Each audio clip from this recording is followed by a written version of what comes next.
the wounded and injured. We hope for the return of the missing and displaced. Pride and victory for Sudanese people.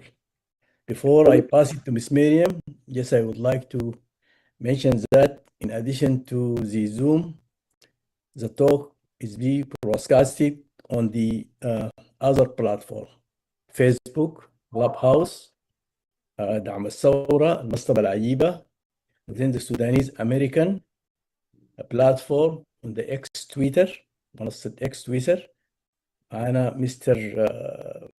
نزار and Dr. Salma. Then we have صوت الثورة على تيك توك معنا ياسر وأمل ونجلاء. Now I can pass it to Miss Miriam. Go ahead, Miriam. Thank you, Dr. Mahjoub. Good afternoon. It's a pleasure to introduce our speaker today, Rita Freed. Rita Freed received her BA from Wesley College and her MA and PhD in Egyptian and Ancient Near Eastern Art and Archaeology from the Institute of Fine Arts, New York University. She was Associate Professor of Art at the University of Memphis and co-founder of the Institute of Egyptian Art and Archaeology before coming to the MFA Boston to head the Department of Ancient Egyptian, Nubian, and Near Eastern Art, a position she now holds as Emerita. She also teaches Egyptian and Nubian art at Wesley College and Ancient Nubia to underserved, at-risk high school students in the Boston area through the Seymour Institute. As a non-resident fellow at the Hutchins Center for African and African American Research, Harvard University, she pursues research in Nubian art and develops methods to make it more widely available. Her next project is co-editing Image of the Black in Nubia with Henry Louis Gates Jr. Dr. Freed has excavated in Egypt at numerous sites from the Delta to Karnak, as well as in Israel and Cyprus. Thank you, and I am now pleased to introduce Dr. Rita Freed. Well, thank you, Miriam. I have to say first, it's a great honor for me to talk about Nubia to you, whose culture it is. And I feel humbled and honored at the same time. And I only hope I can do your culture justice, and that excuse me, I keep getting pop-ups. I hope I can do it justice, and I hope that it will be the beginning of a discussion. And if you have thoughts on what I'll be saying or other ideas, I absolutely welcome you. I view this completely as a work in progress. So I've been privileged to get to know some members of the local Boston Nubian community over the last number of years, and especially Mohammed Khalifa, who I know is here this afternoon. Mohammed asked me to talk to you about a book I wrote on. Oops, now I have to figure out how to advance this. Let's see. Press the arrows. I'm pressing the arrows, but nothing is happening. We're going to figure this out. Press escape and use it without full screen. I'm pressing escape.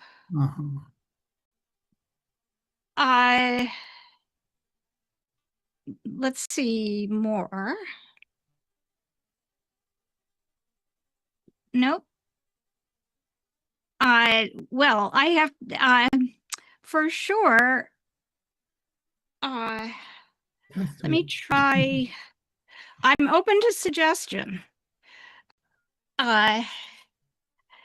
Because there are lots of slides, or lots of images, I should say. I'm plugging in the monitor, and I don't know if that will make a difference at all. Dr. Rita, I will stop the sharing, and then you need to share it again. Okay.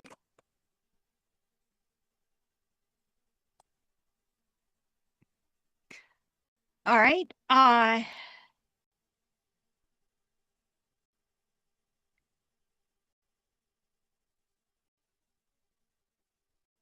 now I'm not seeing share on the, I see presenters chat. Oh, share, okay.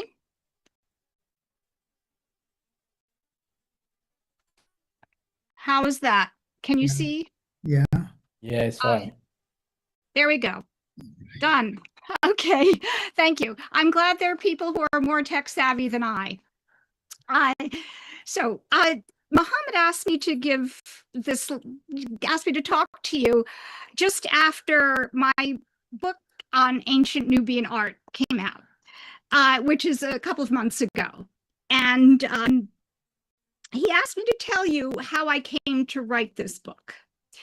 Well, it's a long story and a short story at the same time, and very simple. For years, I was chair of the Department of Ancient Egyptian, Nubian, and Near Eastern Art at the Museum of Fine Arts, as Miriam told you. And that collection includes 24,000 objects from Sudanese Nubia. And the reason for that is the museum excavated them in the early 20th century. And at that time, under the British mandate, you were given half of what you found. So half of what they discovered is in the Museum of Fine Arts. And as chair of the department, you can't be in charge of these objects and not be enamored of them. So I came to know the objects and really came to love them. My frustration was that I didn't have the opportunity to put them on view for very long. That's another story. In any event, in 2019, we had the opportunity to do an exhibition devoted to Nubia. And I think a number of you may have seen it because I know that some people came from the Washington area.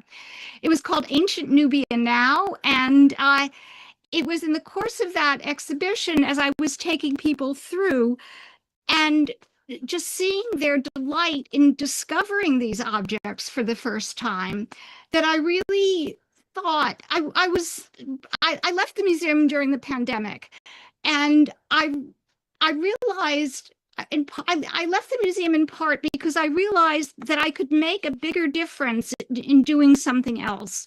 And what I wanted to do was make ancient Nubian art more widely accessible to the general public, because I saw a sense of empowerment, I saw a sense of delight, a sense of acknowledgement of a great culture that was otherwise completely unknown. And I realized that having been in charge of this material for so long, I had the knowledge and I had the ability to do that. So to sum it up, it was the power of the materials, of the ancient Nubian materials, that led me to write this book. By the way, it was published by the Getty. The Getty gave me some coupon codes, which Mohammed will share with you later, where you get a 20% discount on the book for about a month, I think. So with that, oh no, I'm having the same problem here of advancing the slides. My arrow doesn't work. Are you using the keyboard arrow, or there is also let's try this. I'm using the arrow on the screen now. This is just a small fraction of the Nubian objects, which I have to say are now on view. It's a small gallery, but we hope it will grow, and it's for sure better than nothing. So we hope for more and more and bigger, because the larger objects are not the ones on view. There we go. Okay. I don't have to, well, let me just say, we were having a discussion about where is Nubia and what is Nubia earlier before we started. I generally show people this map. I feel a little strange showing it to you as Nubians, but as in terms of what is Nubia, we all know that Nubia is not and never was a country, but a geographical area. And in terms of who is Nubia, of course, I think we all agree that anybody who identifies as Nubian is Nubian. But very briefly, it is the area of the cataracts, and include southern Egypt from just north of Aswan all the way to around Khartoum in Sudan, of course. But we now understand that there are a lot of influences that are coming in through the wadis in the desert and all the way out to the Red Sea, and may stretch even farther out than that. So it has quite an amazing breadth and depth in terms of endurance as well, in terms of the time that it endured. I could start anywhere. I could start at 1,000,000 BC, but I won't. I'm going to start much earlier than most people start, in the Neolithic period, around 8,000 BCE, because I think in the Neolithic period, there are some absolutely amazing works that most people are just not familiar with. I'm going to try to, nope, that didn't do it. Did that? I'm going to try to, no, sorry. On my screen, I see all of us, and in the middle. Can you see my screen clearly? Just the axis on the bottom, the dates are not clear. If you can just give the first one and the last one, we can imagine the middle. What I'm trying to do is I see a column that has us on it. And I'm trying to, I would like to get rid of, maybe, how's that? Is that better? Is that any better?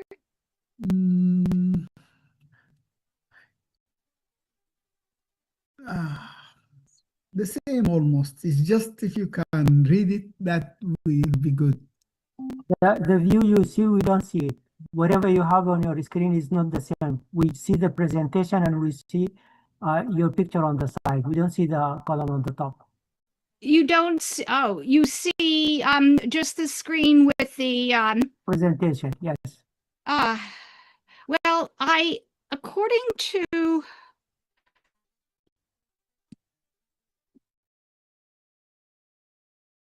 that's not what I wanted to do.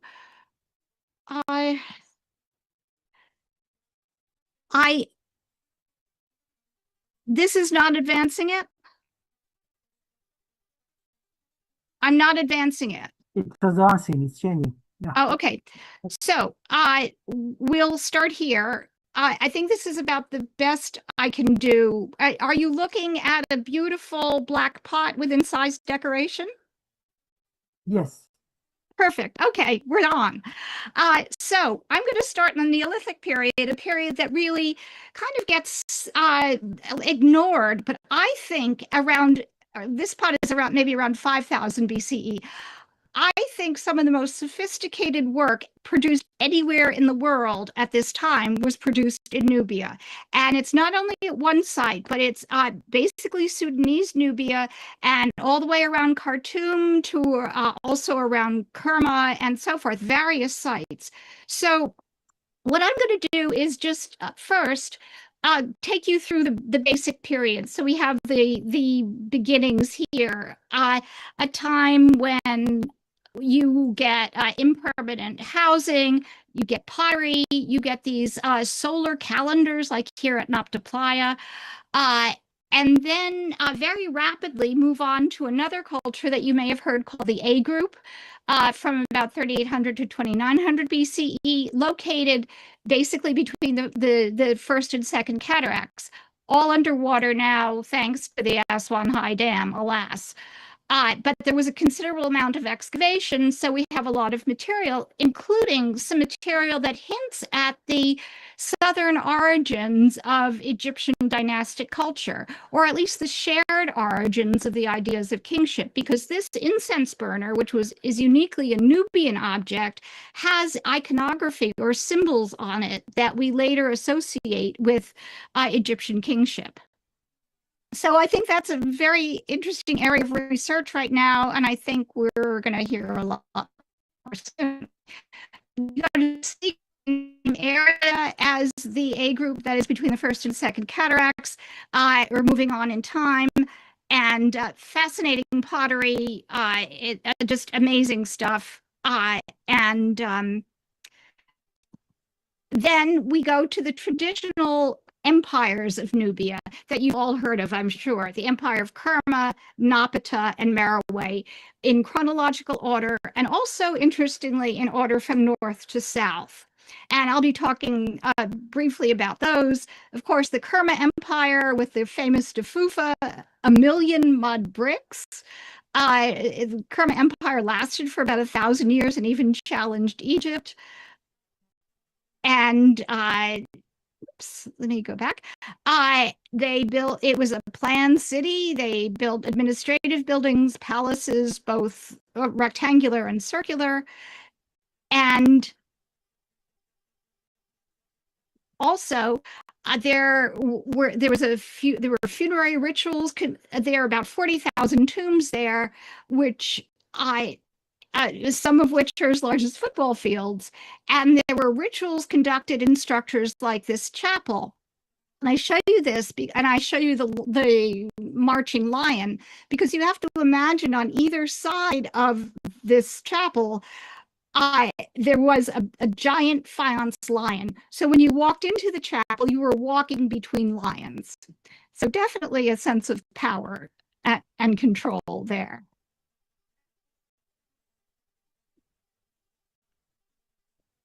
And going on to the power of Kerma really challenged the Egyptians and frightened the Egyptians.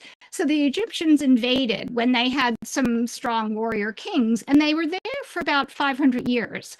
And their headquarters was Jebel Barkal, which was also, I suspect many of you have been to Jebel Barkal, a big mesa, a big mountain rising in an otherwise flat area. And the Egyptians decided this was the homeland of their god, Amun. But they also took in the Nubian god, which was probably a ram god because of the strength and tenacity of rams. And they merged the ram-headed god into their god Amun. So now Amun, thanks to the Nubians, is often shown with a ram head. So the Egyptians were there for about 500 years, and they why did they want Nubia? Because of gold, because of the exotic woods, because of the exotic animals and animal skins. And they they sent some Nubians of elite families to Egypt for education, and then sent them back to organize tribute to Egypt. And here you see in an Egyptian tomb, the Nubians decked out in their ceremonial garb, presenting tribute to the Egyptians. Well, the Nubians when they saw a weakness in Egypt, they lost no time to not only put together as what we call the Second Empire of Nubia, the Napatan period empire, but also to invade Egypt. And they said it was at the request of the Egyptians. So whether it's true or not was just an excellent propaganda move. And they ruled Egypt for about Egypt and Nubia together for about 75 years, and then were pushed out by the Assyrians, but continued the Napatan Empire just in their Sudanese homeland. And finally, the Third Empire of Nubia, the Meroitic period, about 600 years, the furthest south. This is where we get all the pyramids of Nubia, which are more numerous than, not only in Meroe itself, but all over the Meroitic Empire, which are, as we know, more numerous than those of Egypt.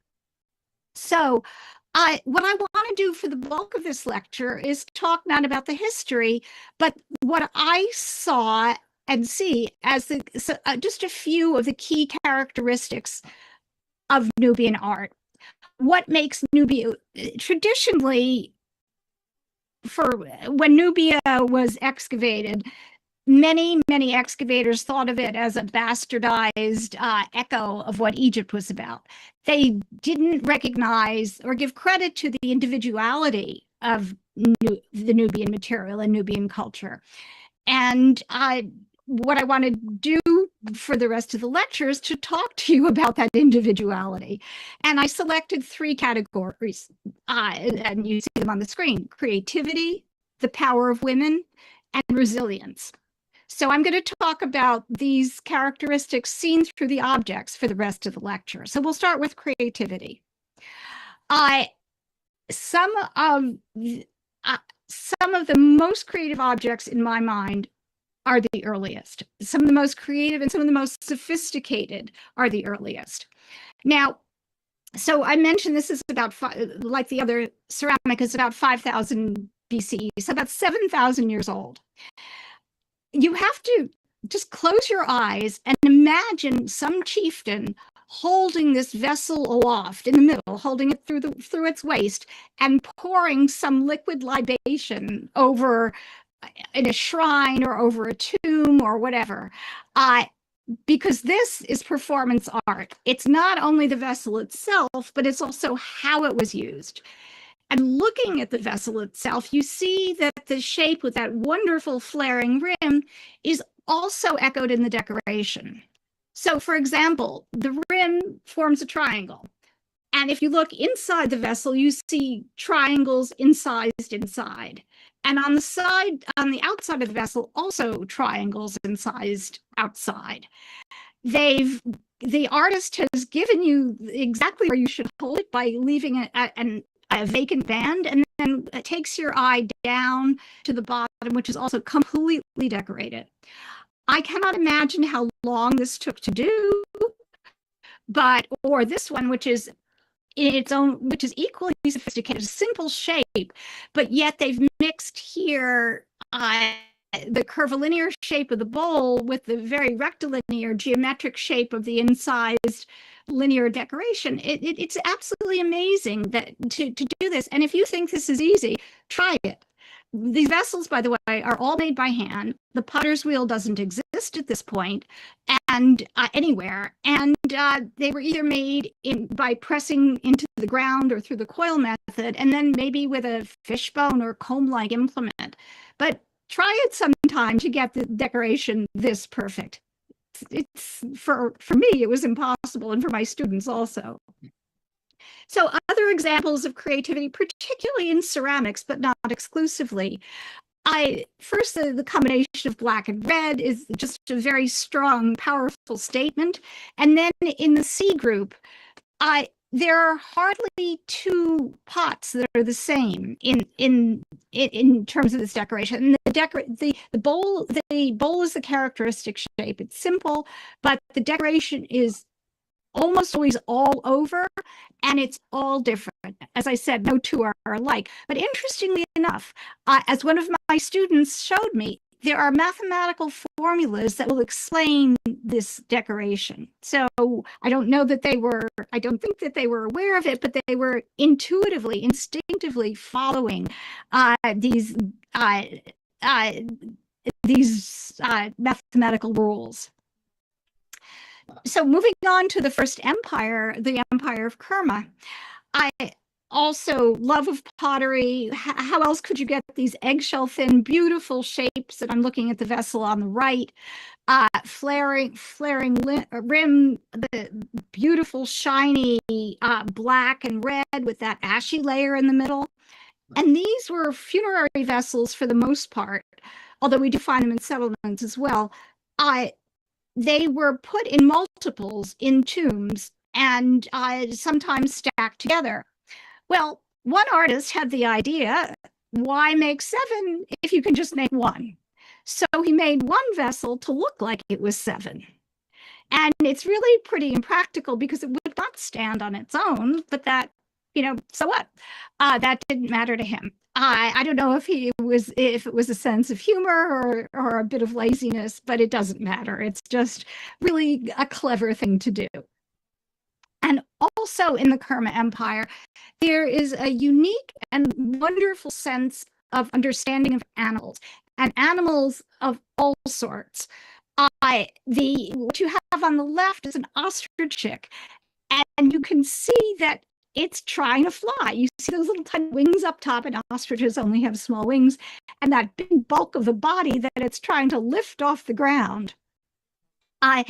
The other is a hyena, most likely, and hyenas sneak up on their prey, and then they chomp down on it with heavy jaws and pointed teeth, or strong teeth, and you can just see, sense that sneaking up on the part of the hyena. And if you look at its mouth, that strong zigzag line of the mouth, that really tells you that this is a dangerous animal. So these were all completely conveyed in these ivory, possibly hippo ivory animals. And these animals were they were inlays into the footboards of beds. In Kerma, and earlier in Nubia, burial was on beds. And your head rested on a headrest, but your footboard was decorated so that you could see it. And it was decorated with inlays like these, a whole variety. I should show you one more because I love it. A giraffe. Now, this looks like a giraffe next to a palm tree, nibbling on the ground, as giraffes do. But when you take a better look at this, you realize that's not a palm tree at all. Those are wings. So a winged giraffe? I don't think so. But it was so natural, seemingly natural for them to do that. And it's also a beautiful design with all the verticals of the neck and the legs and the wings together. So to my knowledge, no other culture has winged giraffes. But and just continuing a bit on pottery, so you can go from very naturalistic to fantastic to these pots we have here from the final empire of Nubia, the Empire of Merowe, to this is a gazelle on your left running on that pot. And you know how when things go by very quickly, they seem to get stretched out? Well, that's what they've captured here. In an almost manneristic style, if you're looking at it through the lens of Western art. And on the right is a sort of surrealistic Salvador Dali-like image of a man with a dog. And I have to say, throughout, up until the Meroitic period, and even including some of the Meroitic period, the Empire of Kerma particularly did not represent humans, or if they did, it was very seldom. And when they did, they had their own interpretation, and we'll see that. So let's see. Moving on. Up until now, I've shown you pottery or small objects, but I don't want you to think that it was just small objects where the Nubians expressed their creativity.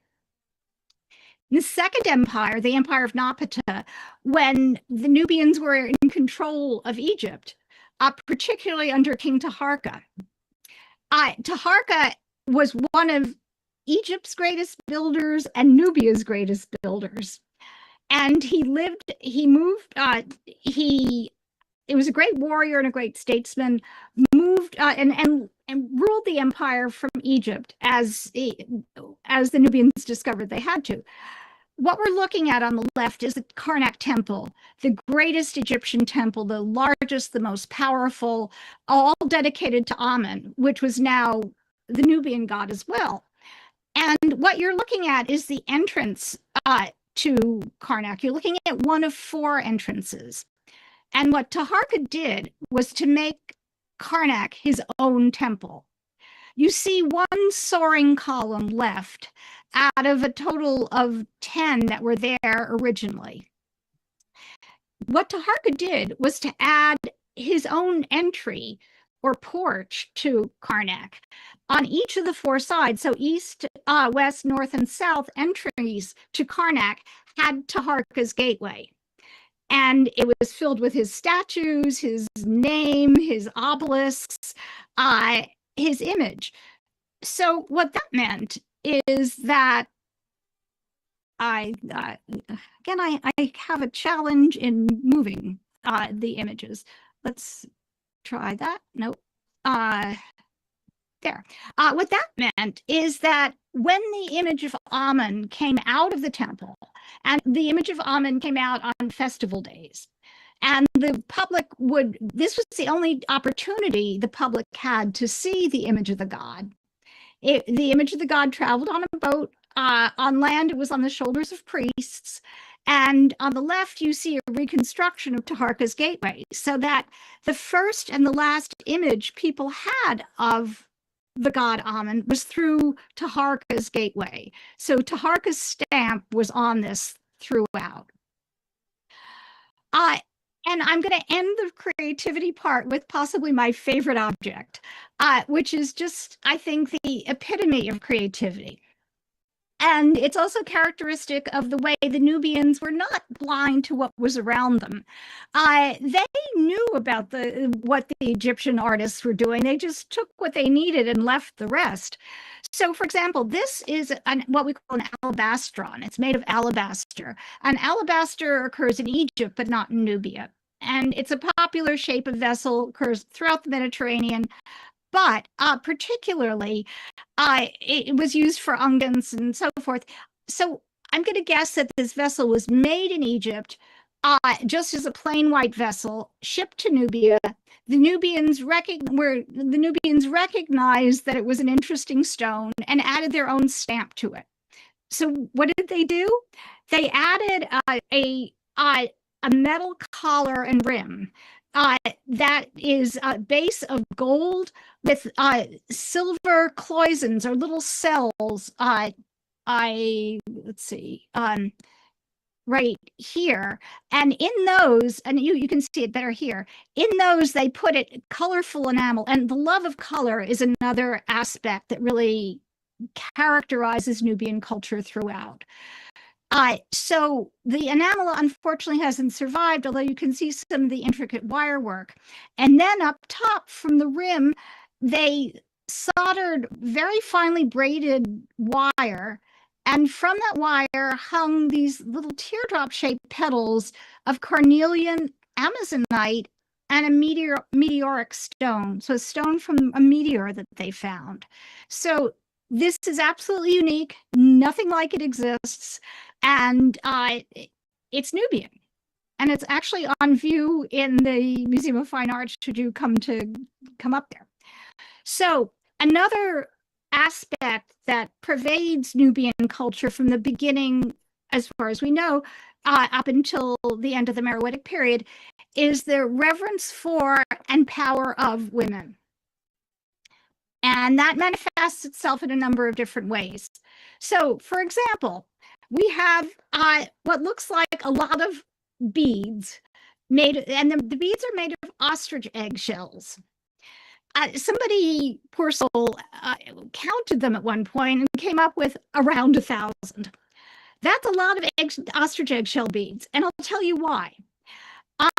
Each one had to be cut, shaped, and drilled.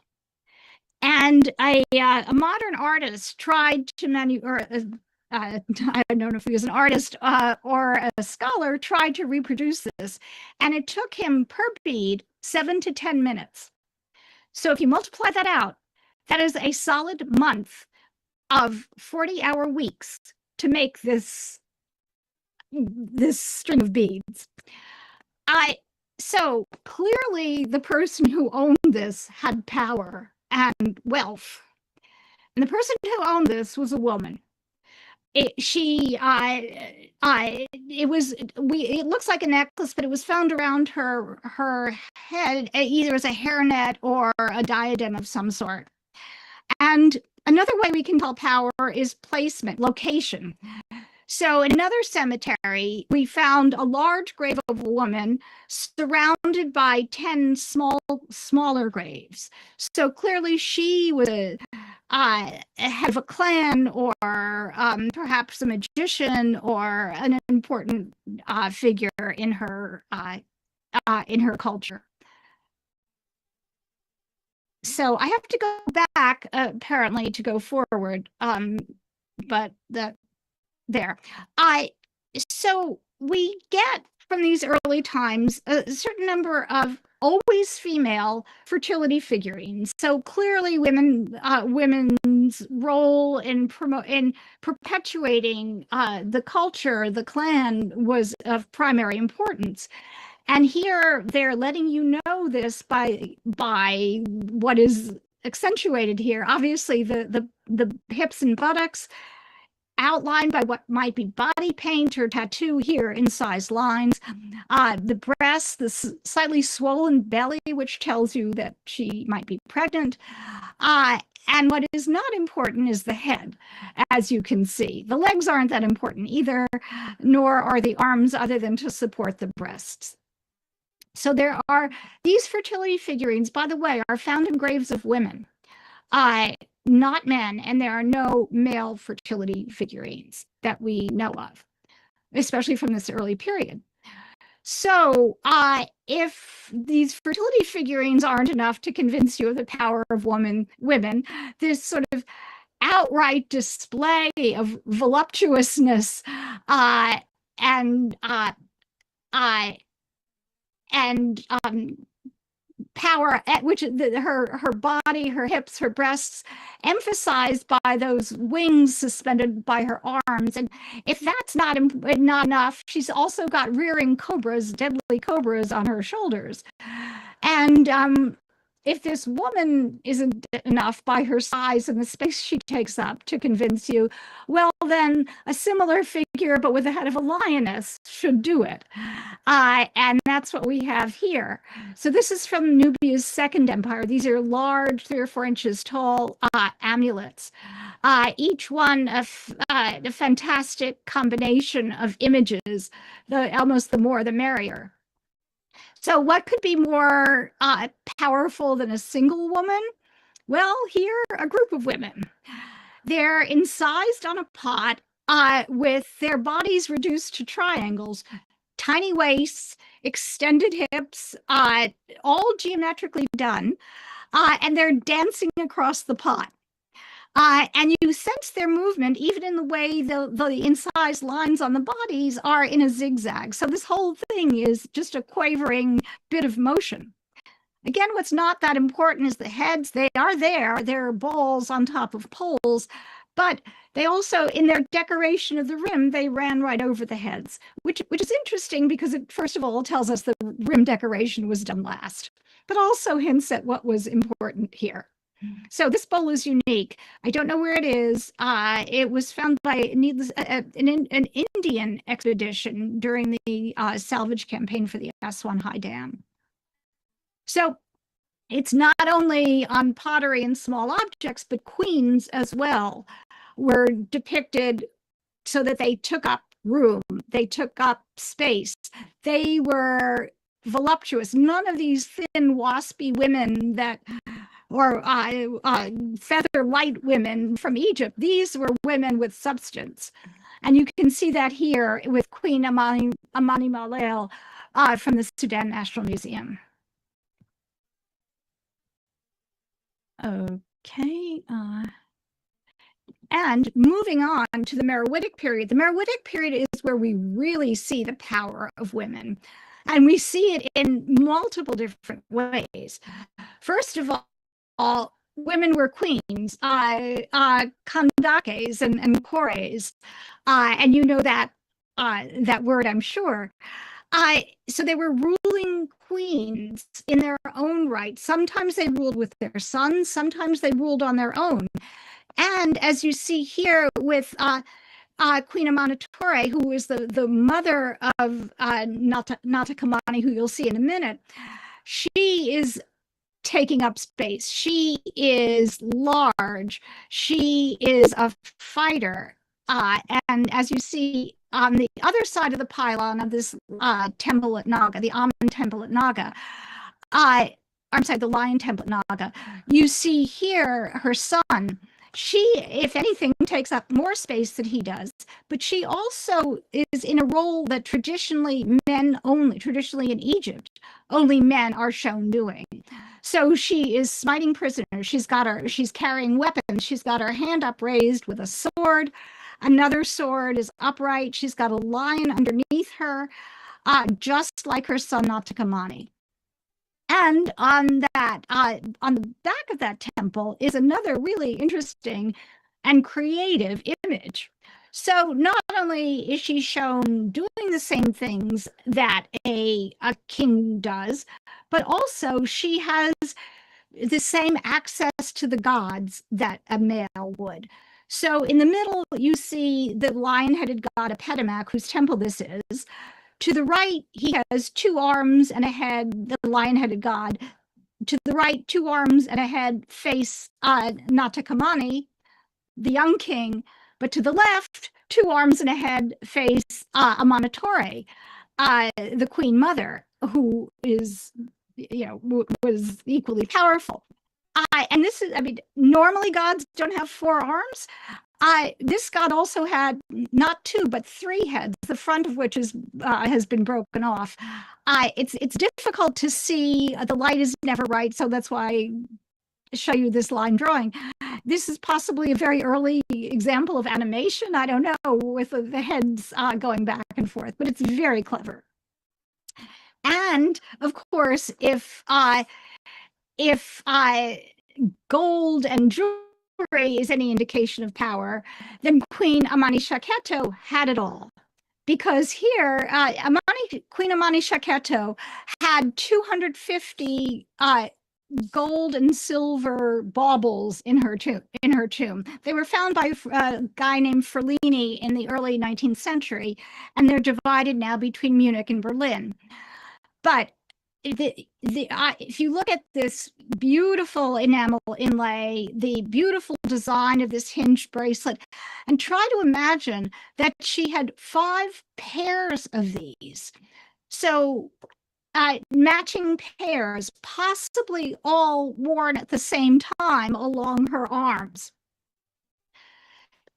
Now, in that treasure that Ferlini found, and he was very vague on the details, he noted that there were 66 gold finger rings. Now, I don't think she could have worn all of those at the same time, but surely that most of them, by the way, had images of women on them.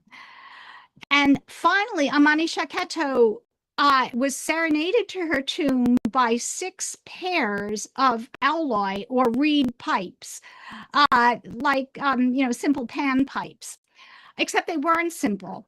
They were made of material, ivory, wood, and metal. And they were made in the classical world, and we know that from the olive wood was found as part of them, and some of the dolphin decoration, which is a typical classical or Greek image. Well, this is the largest musician's kit ever found. She was serenaded to her tomb with these reed pipes, and afterwards they were broken in half so that nobody else could use them. And they were found at the entryway to her tomb. Now our next, so that's just an indication, again, in the short time I have, a short indication of the power of women throughout Nubian culture. But also throughout Nubian culture, the Nubians showed a resilience that is almost unparalleled. So Nubians were known for their abilities in warfare, particularly their abilities to shoot, particularly they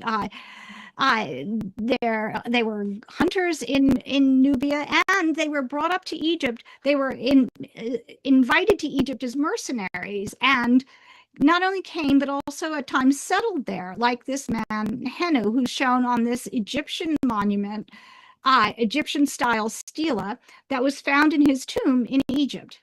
Now, Henu, as you can see, is Nubian.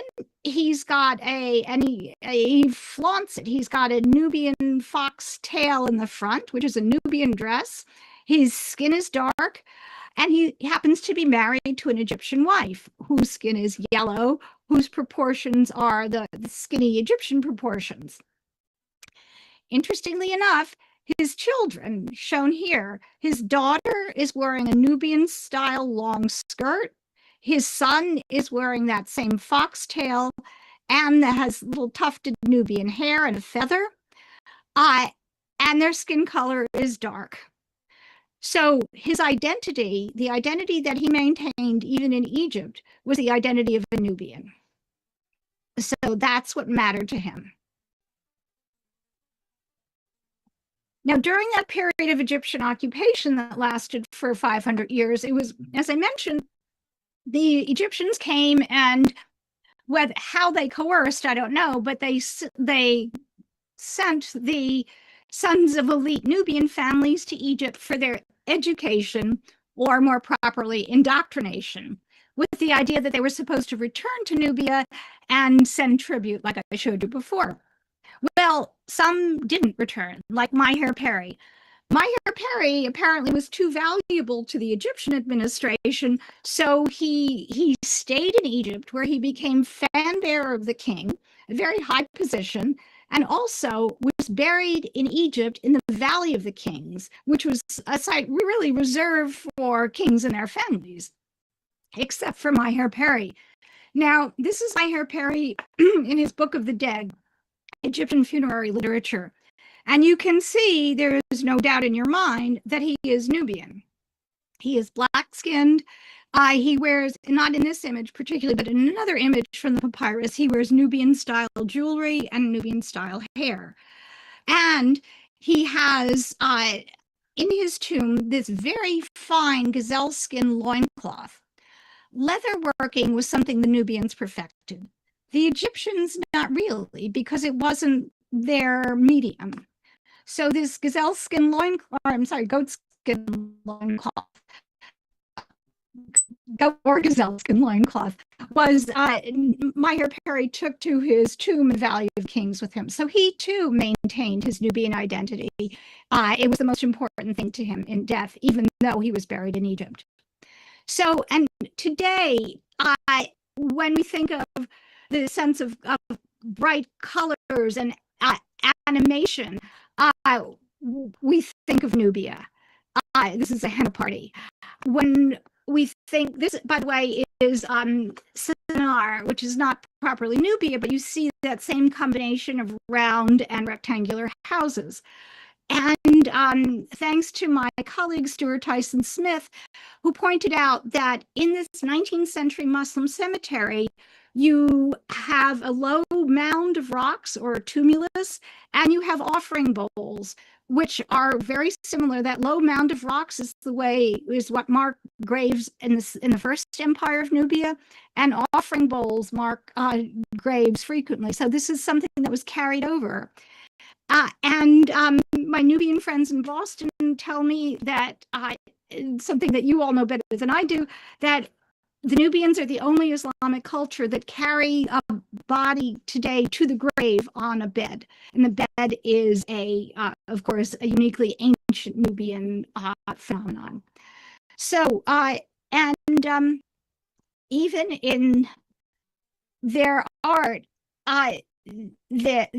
even in the art of today, the Nubian sense of color and the identity with ancient Nubia is clear to me. So this all, to me, shows resilience of a culture in the face of today unbelievable tragedy. But throughout ancient Nubian culture, there was a recognition that in inclusiveness, there was strength. And I think that's one of the things that makes Nubian culture endure as it has. So I'm going to end there and stop sharing and look for your questions and comments. You might get some comments from Muhammad Khalifa.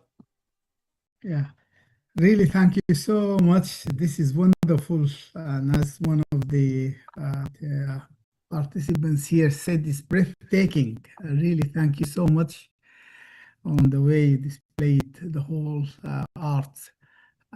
Muhammad Khalifa. Well, thank you. The art is breathtaking, and I've only shown you but a small fraction.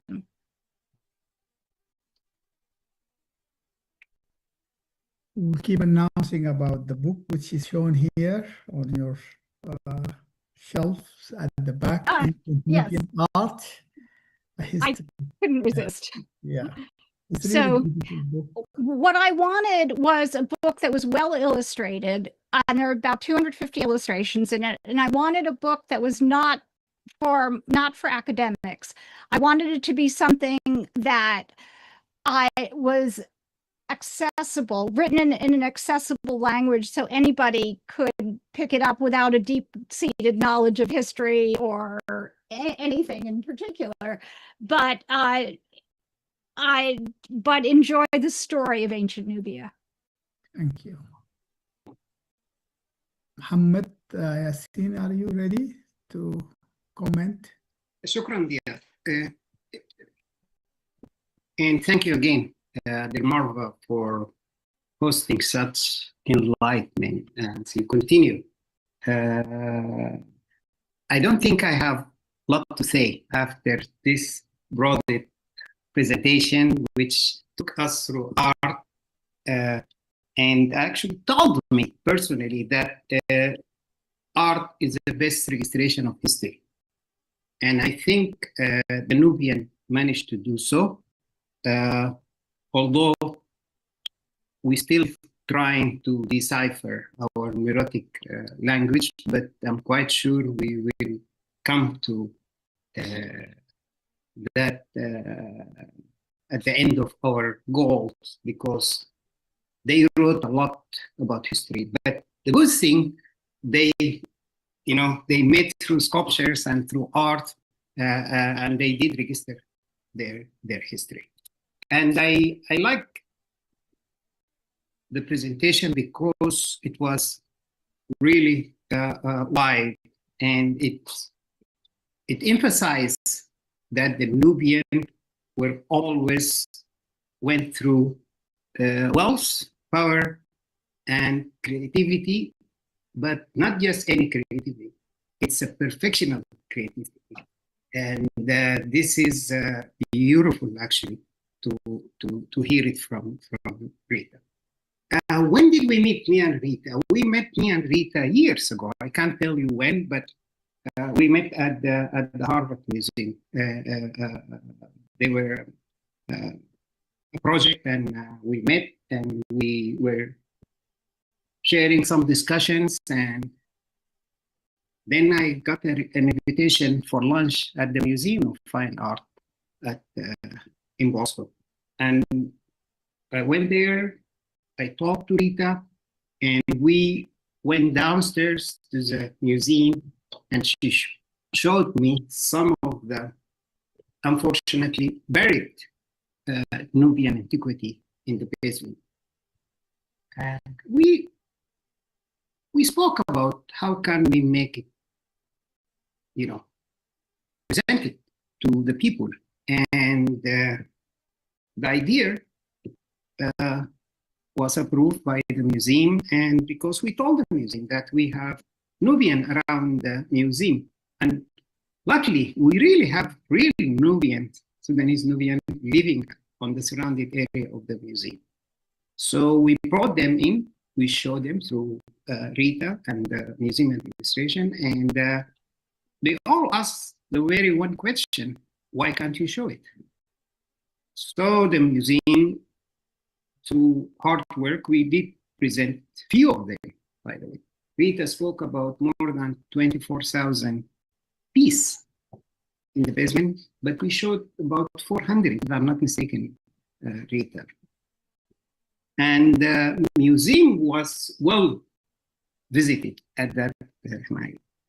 The nicest thing of that show is the name of the show, Ancient Nubia Now. See a combination between history and present. And just to emphasize that the Nubian are still existing.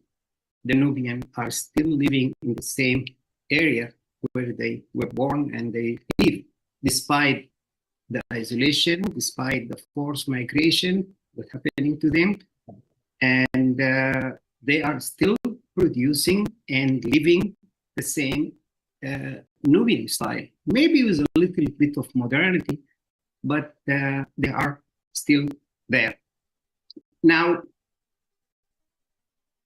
we all heard Rita.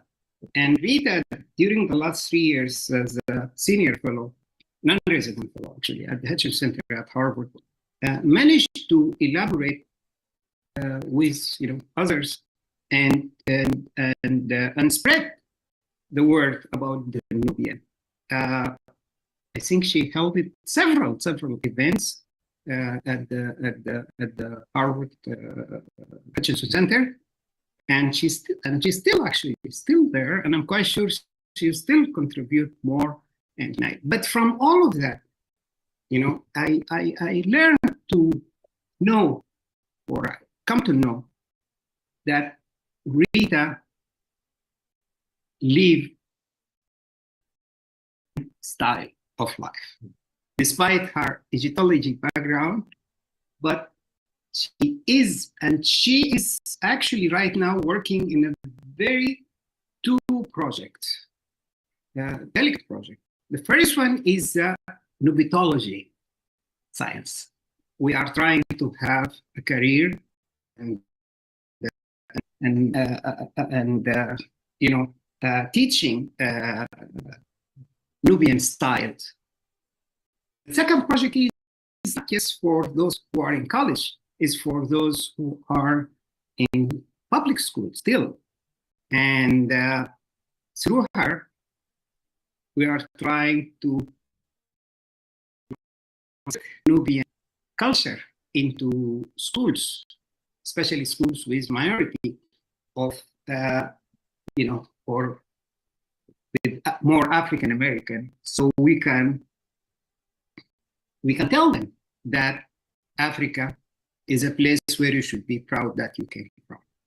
So I don't think I can speak anymore, because I'm sure that a lot of questions are raised, and I'm sure we will still be learning from Rita up to the end of this event. Thank you so much, Bedilmarfa, and thank you, Rita, for this wonderful talk.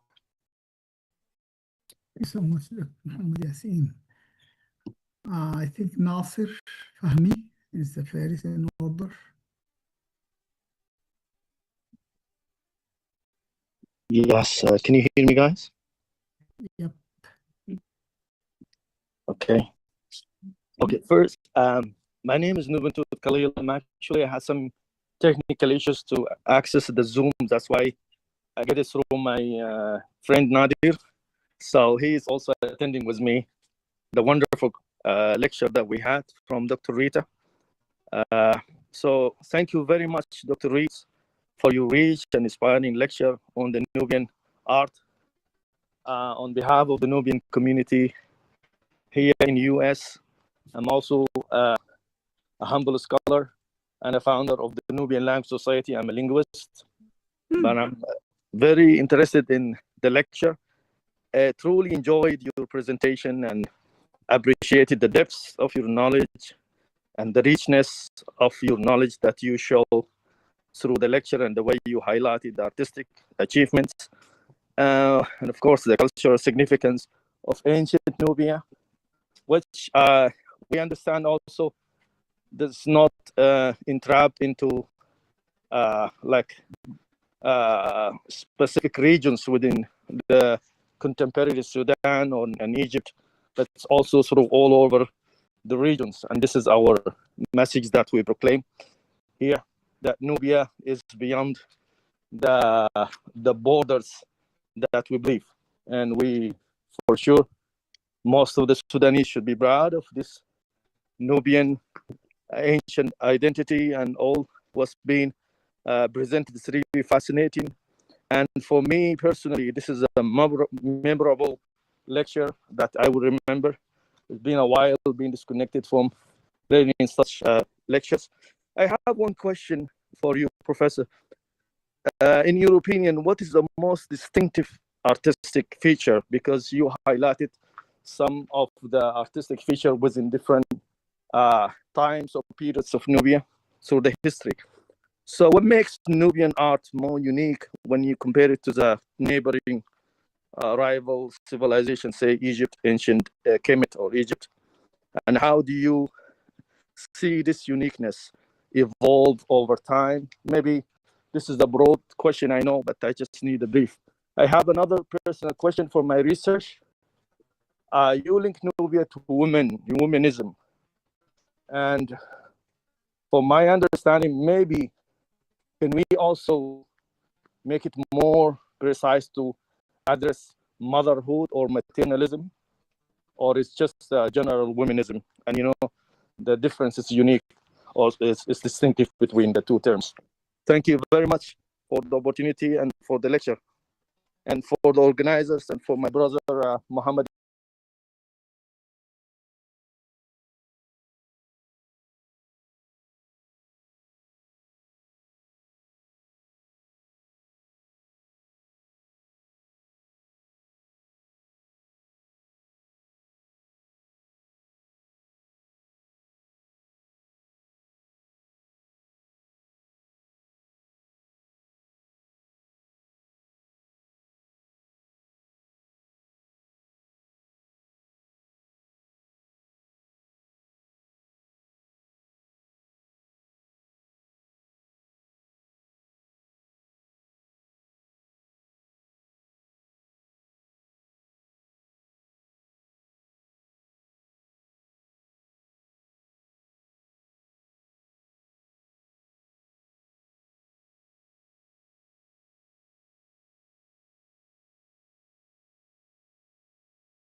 Course, for me, it's the fact that everybody could be creative. It was everybody who was making pottery or figurines or sculpture was not bound by rules. In Egypt, they are bound by rules. People say Egyptian art doesn't change in the 3,000 years of Egyptian art, and a late period piece looks like an Old Kingdom piece. But in Nubia, that's because they had rules and the Egyptians stayed within those boundaries. The Nubians never knew a rule they liked. The Nubians, they were free to create. That is why there are not two pots the same, either in the Neolithic image, that beautiful chalice. There are other chalices, but no other chalice is decorated like that. There are in sculpture as well, and particularly in the Meroitic period, there's a category of objects known as babirds, the representations of the soul. Some of them are realistic, some of them you would swear belong in the Museum of Modern Art. And again, no, there are some that are the same, but their imagination was unfettered, and I think makes Nubia, at least in part, so fascinating to me. And of course, the 8,000 years plus that we can trace these through lines in Nubian art make it also very interesting and unique to me. So I hope that answers, in part, your question. Thank you very much. Majdi?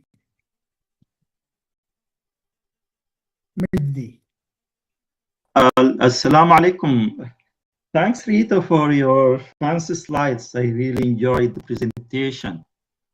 I have just some comments. First of them is the animals' existence in the art. I don't see this. How do you read that? You know, that is a very interesting point. Right. And I'm trying to Sorry, think.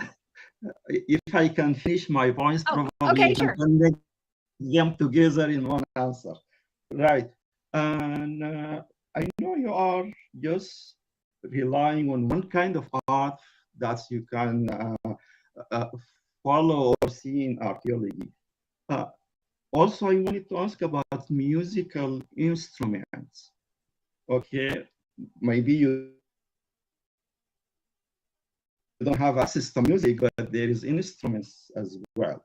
And about the missing parts, how do you think technology right now can help in filling the gaps in the missing parts, like using, and even from 2D to 3D, using virtual reality? Because the 3D representation of the art is much, much advanced than the 2D images. You also talked about gold. How about other metals? Like, I know the area is famous for iron long time ago, and probably it's one of the tools that's being used to create this beautiful art. Well, size matters. What does it imply when we see things small and big? Are they trying to send a message, or this is just the ability of the tools? So I wanted to tie that to the story as well. Well, it's all about shape and materials. So you mentioned gold, metals, even the colors right now they use. There is an understanding of how long that color is going to stay. That's material as well. Diamonds. I don't see any mention of diamonds in the record you provided. Food. They are very famous for turkey, which is fish. That's why I asked about fish, by the way. Right. Language is very, very important for expressing the art and for actually for sharing as well. So I think those are some of the points. Right, you mentioned something about the funerals and the marriage ceremonies and those kind of things. So you also just mentioned in one of your answers, they were free to create. Were they free to worship? That's all I have in mind right now. Thanks a lot. Well, thank you. I don't know where to start. Were they free to worship? Very good question. And again, I should mention at the beginning, what we had, you had to be wealthy to have a tomb. To have a tomb that had a superstructure, a pyramid or whatever, or tumulus on it. We're looking at the elite. We may be, excuse me, we may be looking at some servants also, but for the most part, this is not, nobody would say this is a cross-section of ancient Nubian culture, the people who left objects in their tombs or their temples. We have a sense, were they free to worship? There was an interesting find at Sanam in the temple there, built by Taharqa, and there was a whole cache of small bronze statues of Osiris, the god of funerary god, and it suggests that well, first of all, in Egypt, only the high priests were allowed into the temple, but But these caches that are found in Nubian temples suggest that the general populace was allowed in as well, and also that the area around the temples was open to worshipers. So were they free to worship? On the basis of that very slim evidence, I would have to say yes. Insofar as we know. And, you know, the archaeological record, we know they had instruments. Those alloy I showed you didn't come from out of the blue, but they in particular were imported. We also know that they had signaling methods via something called rock gongs. So stones, specific kinds of stones hammered on specific boulders, would either signal the next town over or produce music by themselves.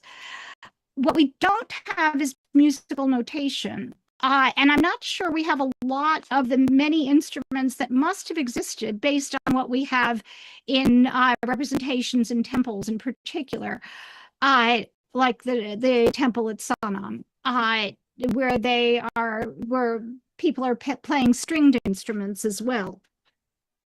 In terms of technology, I absolutely agree with you that three-dimensional, being able to do something in 3D is much more powerful than 2D. I think that we have yet to catch up with that. Also, in terms of working with the skeletons, with the anatomical remains, when we can access them, we can get DNA. That's already not a big deal anymore. We can look at teeth and tell what people were eating. Many of the tomb chapels at Merowe include food as well as burial ceremonies. So this is accessible.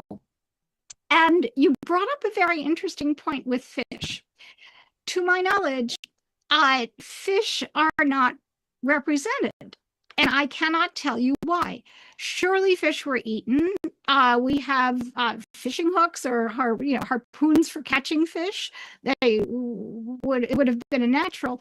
The Egyptians had a prohibition against eating fish. That's the Egyptians. Whether the Nubians took what they wanted from the Egyptians, usually molded it into their own way, and then discarded the rest. Whether the Nubians picked up this lack of representation of fish from the Egyptians, I don't know. The Egyptians did represent fish, but theoretically they didn't eat them. But theoretically they didn't eat pigs either. But in Egyptian excavations, you get a lot of bones of pigs. So what they say they didn't do and what they actually didn't do are two separate things. And yes, absolutely, iron. The slag heaps of Merowe are unbelievable. They must have cut down every forest around to be able to make the iron they did. And iron exists in Nubia from about say 900 BCE on. Although it wasn't common, but you're right, it was used for weapons.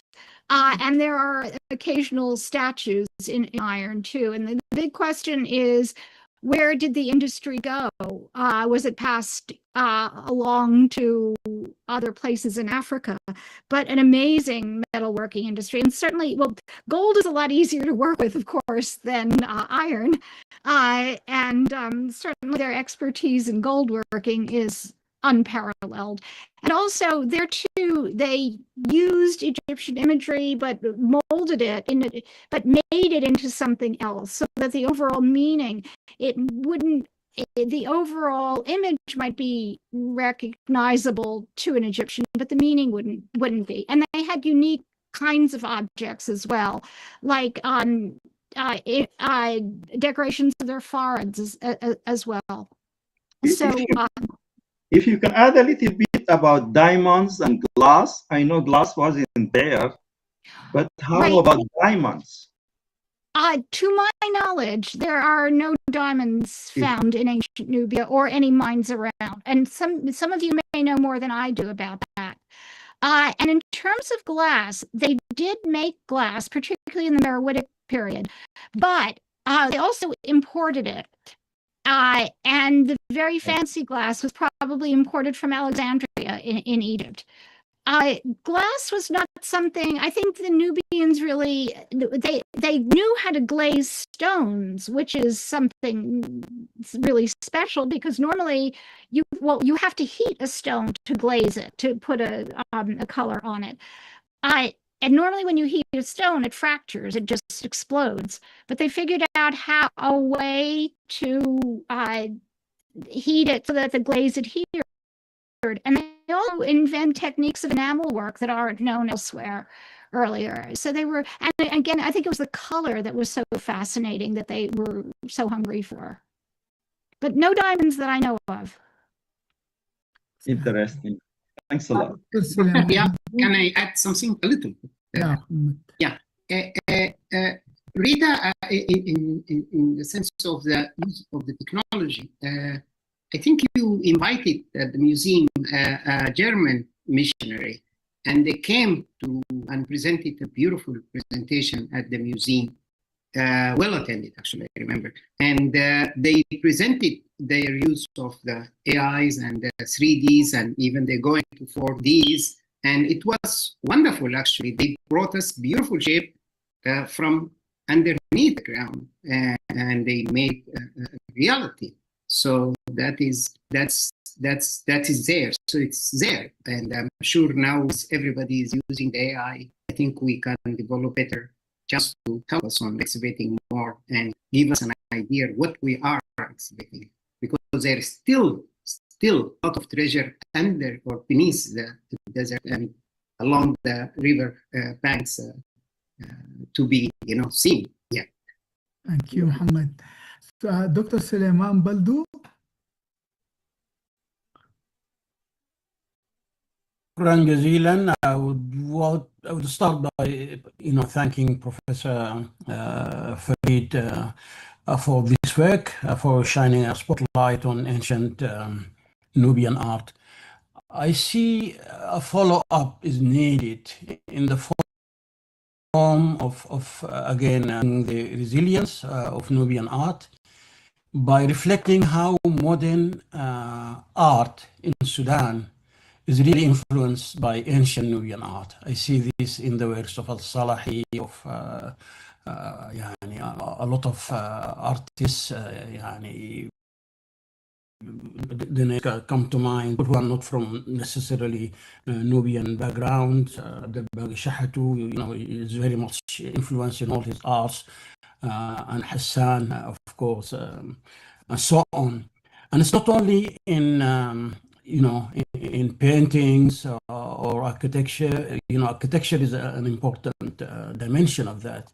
I recall a very discreet small restaurant along the Blue Nile in Khartoum, Andy Mandy, where the owner, who I never knew who it was, but really spent a lot of effort in reproducing ancient Nubian architecture into the physical building of that small restaurant. It's called Andy Mandy. I hope it survived this, disastrous war.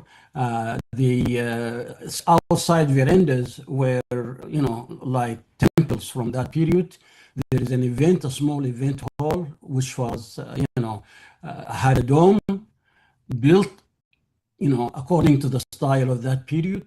He, the manager of the restaurant told me there is only one Egyptian family that remained in Nubian Egypt, and we asked them to come and build this dome for us, who are good at building this type of arcs and domes.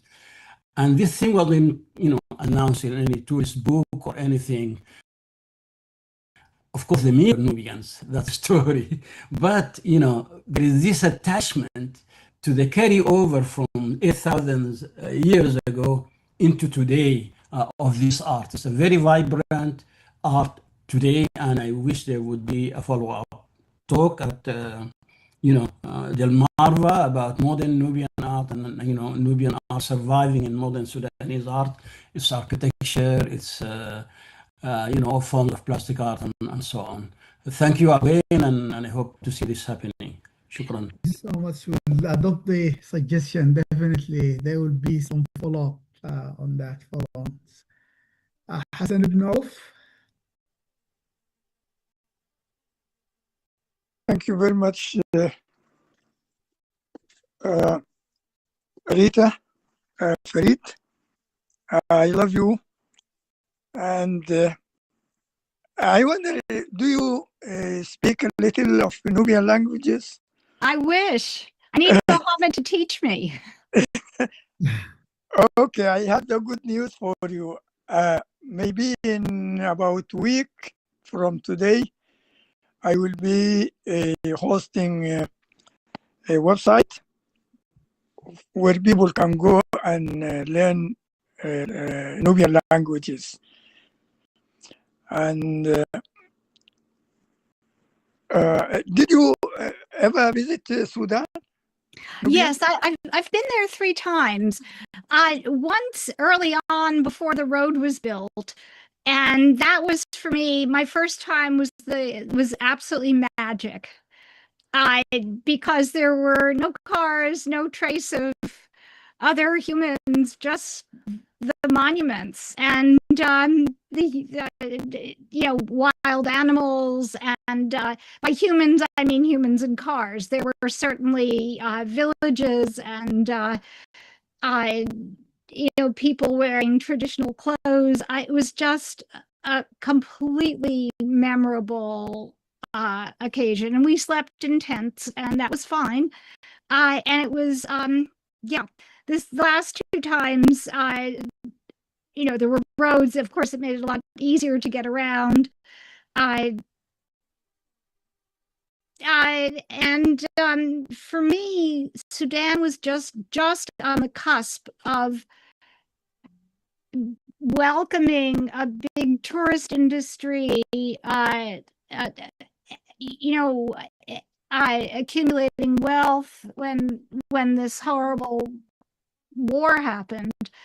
And I know you all were not surprised. I was surprised, and I just feel very lucky that I was able to go when I did. So, but I would love to know the coordinates of your website. I know. Yes, I know that the Nubian language was for a long time you couldn't teach it in the schools or speak it. I'm glad to see that that's changing. Yes, this is an effort to salvage the Nubian language, because maybe my generation is the last one who speaks the language. I am almost 8 years. Yeah. Thank you very much. Thank you, Hassan.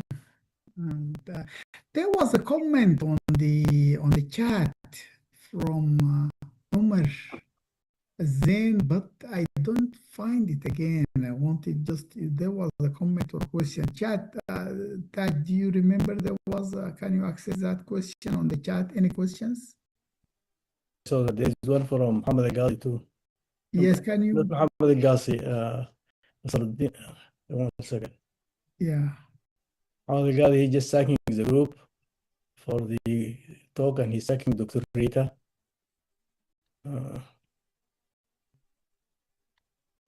Okay, Nasruddin Al-Ghazi. Yeah. Can you see that? No, I didn't see. Can you read it? Nasruddin said it's wonderful to ask the readers of your book to read it as a story in non-academic language, and above all, as a human experience, the story of Nubian, how it began, how it endured, and how it ended. I think this is for the people. Well, thank you. I hope it didn't end. I just, because I was just covering Nubia up until Christianity, where I saw, I could have continued on. I did actually try to continue till today. And there are some other pieces by contemporary artists like Ishaq Abdul Ghaffur and El Shafi Dafala. who I think both of them are doing fabulous work. And I'd love to know more about the contemporary artists as well. Thank you. Can we give a chance to Rama first, and then we come back to you, Mehdi? Rama? Thanks. Okay. Hello, Rita. I am Rama Abdin. I am 15 years old. I want to thank you about this beautiful information, and I am so proud of Nubian culture, and I would love to meet you one day. Thank you. Inshallah, I hope so. Thank you very much, Rama. And I never forget your Nubian identity. Mehdi? Oh, thanks again for giving me another chance. Actually, I am deeply interested in understanding that history in order to be able to synthesize new art, new food, new languages, new math, new laws. To what degree do you think, Rita, the new tools right now in AI or so can help in doing so? Because I don't see any big activities in this regard. Thanks. Go ahead. I don't know how to answer that. I think that if you ask AI some very basic questions, it will give you answers, some of which are true. For me, I think that if you feed AI a lot of material, I think AI is a very useful tool for archaeology. I think if you say, feed it all the different pottery shapes you have and all the information you have, it will produce a spreadsheet, like an Excel spreadsheet. If you ask it specific questions, it may interpret them for you, like, where do you find bobbards, or where do you find musical instruments? I think AI is AI only knows what's already out there, and I think it'd be interesting to experiment. And I hope my students will do that next semester. I think we can't, just as a teacher, I have to say, I think we can't ignore AI, but I wouldn't, at this point, I would use it as a tool. The three-dimensional modeling that we've been talking about, I think it can make that easier. But I think it's the human mind that needs to be the underpinning of all this. I think asking AI what it knows about Nubian art would be an interesting thing, and some of it might be true. But I'm certainly not the expert. I've played around with it. I didn't for the book because it needs, as you know, it needs to comb information from the web or wherever before it will produce anything. And excuse me, I wanted these to be my own ideas, not somebody else's. So yeah, I think AI will help, particularly archaeology in the future. Right, but I'm interested in synthesizing, creating new things from old things. Yeah. And there is technology to do so. Right now you can see a lot of songs, a lot of music being created by those. Right. Yeah, good Yeah. point. Thank you very Just much. understanding the history. Yeah. So now we found a comment from Omar. It's the last one. He put it again. Just yeah, he put it again. How long did the Kushite kings, ancient Sudanese, live? And he gave around 747 BC. So did you see that? Yes, 747 to 756 or so is when they ruled Egypt, but the Napatan kings continued. In fact, there is no real break between the Second Empire of Napata and the Third Empire of Merowe. It's just that the royal cemetery moved. That's when people usually make the break. And early Meroitic art is very similar to late Napatan art. So it's really an amazing stretch of continuous culture. Excellent. Thank you. I have a question right now, since there is a chance. First of all, I think they touched that question and you mentioned about it. It's just amazing how this pottery survived for thousands of years. And was it a choice for them that they chose, they want something to last a long time, or just it happened by chance this is the material that can last a long time? And what is special material about the colors? Anybody knows what kind of material is used for these colors to last that long? Now we have something, even the photos, after some time they shade, they fade, and you don't see anything about them. The other question about the pottery in terms of that Nubian civilization, there were potteries also in the Nilotics areas south of it's just all over the plain. You will see pots and 1,000 years, 2,000 years old, and even around Sinnar, Jabal Moya, that some. But the question is the patterns. Do you, as a specialist, you tell the pattern from Ethiopian pattern, like in the plateau or in the Nilotics, and some other, like in Mexico, they may have pottery. Everywhere they have that around that age. Interesting. Well, a lot of the, when you talk about the pottery, we look at many different things. We look at the decoration, we look at the shape, we look at the material itself. But as far as the designs are concerned, if you isolate the designs like triangles or circles, those are basic shapes, of course, and many cultures will have them. But it's the combination of the way the pot is made, the decoration, the kind of decoration, the shape that would determine it. And I honestly, I believe that through the wadis that people, they travel now and they travel then.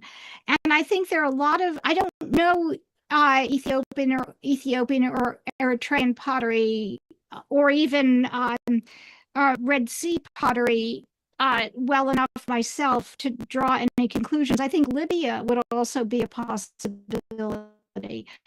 I haven't worked extensively with that, and I would hesitate. I wouldn't be surprised. I think motifs, you see something, you like it, you copy it. But for me, this Nubian ceramics, with the exception of the Napatan period, when we're closest to Egypt, this was a major mode of expression. And of course, the Nubians were not only lived in this in communities, but also were pastoralists, lived in the desert. And some of the desert communities have their own take on pottery, slightly different. But I think the Nubians saw ceramics as a real vehicle for creativity. With the Meroitic pots as well, the decoration on the Meroitic pots is extraordinary. And I don't think anybody's pulled them all together. There have been studies on individual aspects, but the decorations some of them are absolutely wild. Some of them are similar. Some of them are heavily influenced by the classical world or the Egyptian world, but they're amazing. Yeah, I think that pottery, Nile mud was readily available. It formed easy containers and storage, for drinking or storage. And I think it was much easier to access than stone, for example, certainly metal. So I think that's that. Whether they realized that ceramics would last so long, I don't know. But because they were found in tombs, and the tombs, if their tombs were robbed, they weren't interested in the ceramics. That's why we know so much. And ceramics are, of course, found in habitation sites. Very often, the fanciest ceramics are not found in habitation sites, but found in tombs or temples. So they clearly they had those pots I showed you took a long time to make, and were very carefully thought out. They had, just like we do, their routine, plates for every day, flower pots or, cups and that sort of thing. And those probably were not decorated. A whole lot of, this is really very fancy ware that I showed you. But the other material also conveys a different kind of information. Beautiful. Thank you. Is that an old hand maybe or a new hand? Yeah, let me just talk a little about Yes. the book, if possible. Yeah.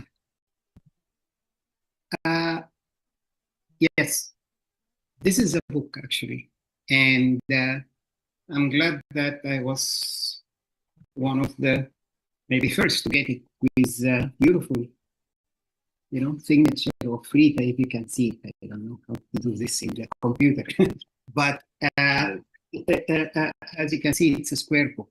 It's not this regular triangle book.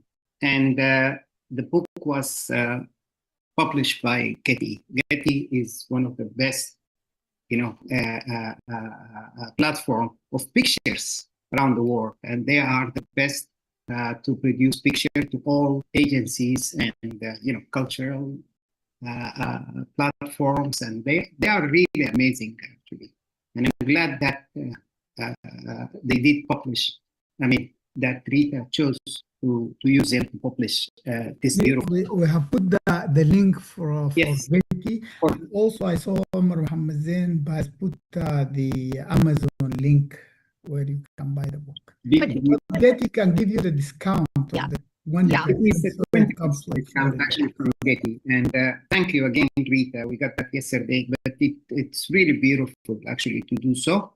Although it worth more than its price, to tell you the truth. To have it on your living room. It is actually a sort of history book, and I'm glad that Rita set it up in a very magnificent way. Actually, read just one thing, note by Henry Louis Gates, who forwarded this book, the head of the Hutchinson Center. He said a stunning, original, seminal achievement, Rita. Masterwork that will serve to redefine the field. In fact, few words which can describe this powerful book. I encourage every, not just on Nubian, every Sudanese and every Nubian around the world to obtain a copy of this book, because it's a beautiful reference. It is actually breathtaking. When you see the picture and you see the history and you see the beautiful wording and the description of each picture. Rita is well known of indexing this antiquity at the museum. And I really love her comments on each piece. She always gives us the exact period where we excavate, where we found this thing. My last thing, actually, Rita, I wouldn't be in such event without thanking the person who brought us all this stuff. George Reisner, professor and archaeologist George Reisner, who went to Sudan. The person was in love with the Egyptian art. And he went deep to the south and he started finding some differences, some objects. They are not Egyptian. And it raised his curiosity and asked, and they told him, go south. So he went and he entered Sudan. He was not intended to do so. And he started excavating there and he found, this treasure. Came back to Harvard, and I think they subsidized him to go back again and start excavating, and he stayed there, for a long time. When he started collecting stuff, I think the First World War interrupted. And and continue the story, please, Rita. You are much. Oh no! Well, he saw you. First of all, he was employed by the museum. He excavated a number of different sites, all the royal cemeteries of Merowe, not the city itself, but the cemeteries. He excavated at Jebel Barkal at the temple. He excavated Kerma, many of the tombs. And he first went to Nubia for the first archaeological survey of Nubia in 1907, when the first Aswan Dam was going to be enlarged. And he recognized, well, it was recognized at that point that many of the monuments that would be flooded out, and that a lot of the area was unexplored. So he was part of I think it was an Egyptian government committee to survey the area that would be flooded out by the first Aswan Dam. And then, of course, and that's how he came, that was his first familiarity with Nubia. And then he went back when he saw how rich it was. And you know, to be honest, he worked for a museum and he knew he had to produce objects. So I think it was I will be frank with you and tell you that he was one of many who saw the Nubian material as primarily Egyptian.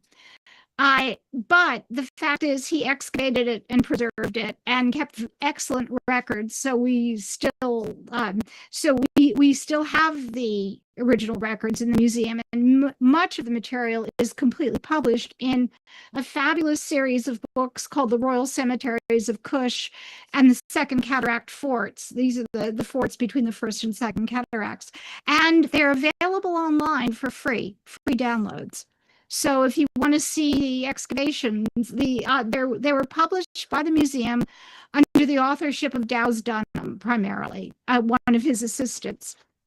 And of course, Reisner and the museum were not involved in the Aswan High Dam surveys, but many of the institutions who were have made the material available either in publication, or I should mention the Institute for the Study of the Ancient World at Chicago. Bruce Williams publications are available for free download. So there's a lot you can access without, you know, by just playing around on the computer. Beautiful. Thank you. Maybe you have a comment? Oh, yes, just one thing I forgot to mention. Most people in written language believe that the future is going to be shaped like icon-like writing or even GIFs. To what degree do you think, Rita, that the Nubian history can influence this in this direction? Thanks for giving me 3 chances there. Thank you. Well, I think technology brings us all closer, for sure.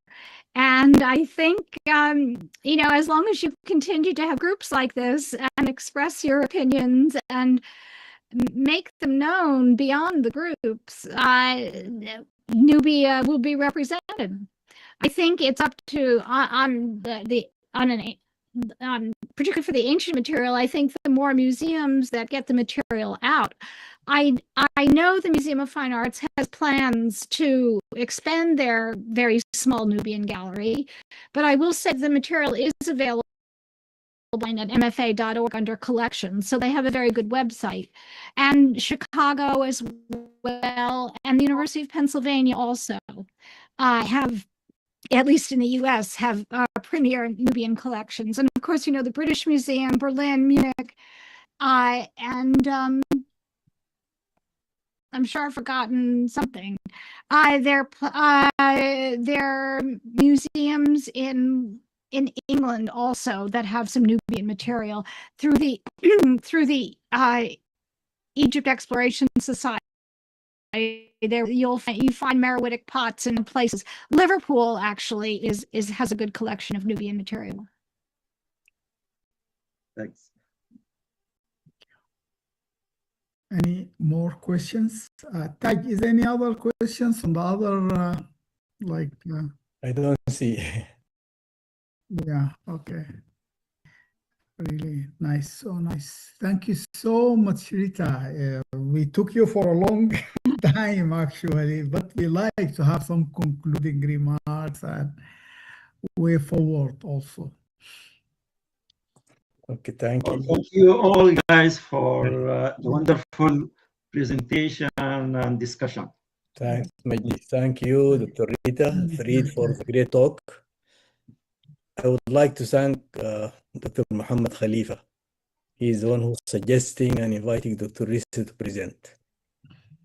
I want to give a fingerprint to Mr. Khalid Mahjoub because he brought, this is a breathtaking. Yes. So it's really breathtaking. Thank you, Khalid, also. Thank you all for joining us. Discussion like today are important in reminding us of where we have. Then just definitely we will adopt Dr. Suleiman Baldu suggestion. Thank you all for joining us today. Rita, any last comment? Any? Well, as I said at the beginning, I'm honored to be talking to this group, to a group of Nubians, and I hope to continue learning from you because you have unique insights into the culture of today that probably carries back into the past. And as I continue to learn about it, I'm continually fascinated by it. So it is truly my honor to be accepted by you. Thank you so much. Thank you. We'll be I in want to touch. see Khalid. One second, if you don't mind. I want to see Khalid Mahjoub. What are you going to say? تفضل يا Khalid. Khalid, unmute, please. Can you unmute, Khalid? Yeah, I am trying to unmute. Thank you, guys.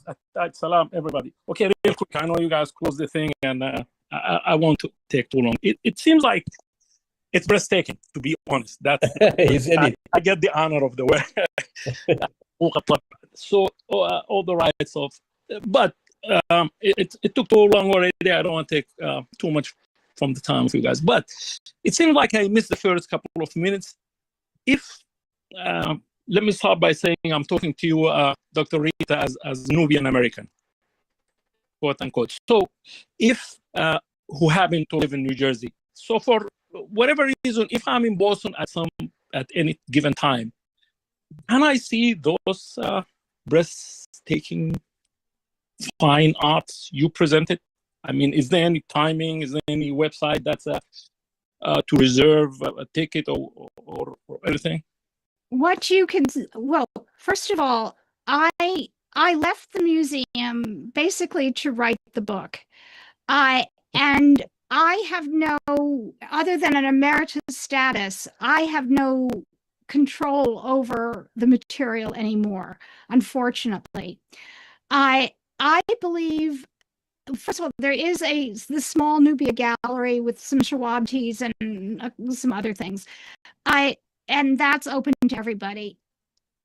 You would have to write to I would write to the director and explain that you're a Nubian American and want to see the material. Particularly, there are colossal statues of kings that I didn't show. There is a 16-ton sarcophagus of a spelta that I didn't show. I would, if I were you, I would write to the director of the museum and ask him to see them. Tell him how proud you are of this material and how you would welcome the chance to view it. And that said, that you understand there are some small things on view. I will tell you, and this is not a pretty story, I will tell you that when I asked to take my class to see those pieces, I was denied permission. Oh. So, yes. So, yeah. I think it's a matter of time. No, I guess you answered my question. So if I'm on a visit for a couple of hours, so it's like impossible to see it. Well, but I think that's why I'm suggesting you write to the director. Yeah, I got that, but I thought it's a public thing. Okay, one more thing. I'm sorry. I wish I could make it that. I know, but one day I guess it will happen because of the new technologies now. I can fly and that will For do. sure. And by the way, not all the objects I showed were in the Museum of Fine Arts in Boston. Some of them were in Chicago, some of them Khartoum, and we hope that that museum can be recovered. And I guess most of them are still in our land sitting there. There's a ton of stuff to be discovered over there. One other quick comment, as we've seen, at least in the past few decades, 50, 60 years or so, there's so many great scholars from the West in our area. Adams and the great Herman Bell and Charles Bonnet, who happened, we just had a podcast with him a week or two ago. Oh, nice. Right, he was 93. He came, I had the honor of being there talking to him. So this great scholars that's been in our area all these years, do you see this trend is continuing? I know there's so many local scholars, and a lot of Sudanese are doing this now, and having PhDs and do a lot of research and doing that. But I'm talking about specifically the Western scholars that they come with like a different eye, if I may say. Do you see this trend continuing? Do you see among your, let's say, your students, someone who's interested in continuing? I would imagine probably the answer is yes, but do you see it really vivid and clear that someone is interesting to be there at some point? Well, first of all, I should tell you that I teach undergraduate students. I don't teach graduate students. The college I teach at doesn't have a graduate program. I don't, and I just teach the one course, so it's hard to know. Some of them are truly interested, but it's from my own students. But I do believe there are people teaching Nubia now more than there used to be, and as long as they're teaching it, they will have students. And I would like to think the interest in the West will continue. And also, as you mentioned, the Sudanese, there are some fabulous, and always have been, great Sudanese scholars excavating the material and working with the West or Western scholars, or having their own excavations. So I think what we need now is peace, and then the work will continue. From my own experience, it's much easier to work in Sudan than it is in Egypt. The Sudanese are much more welcoming. They make the paperwork straightforward. You find out, they invite people to excavate. You find out in a reasonable time if your permission is granted. And so I think and there is so much to discover. It's so exciting to work in Sudan and find things that have no parallels. So if I were a student now looking for a dissertation topic, in a second, I would look for a Nubian topic, because I think it is so ripe for discovery. So this is by way of saying, I hope there are people, and I do know that my colleagues have graduate students. Thank you, Dr. Rita. And thank you all, and I wish you a wonderful rest of your day. Thank you so much. Thank you. Masalama. Salama.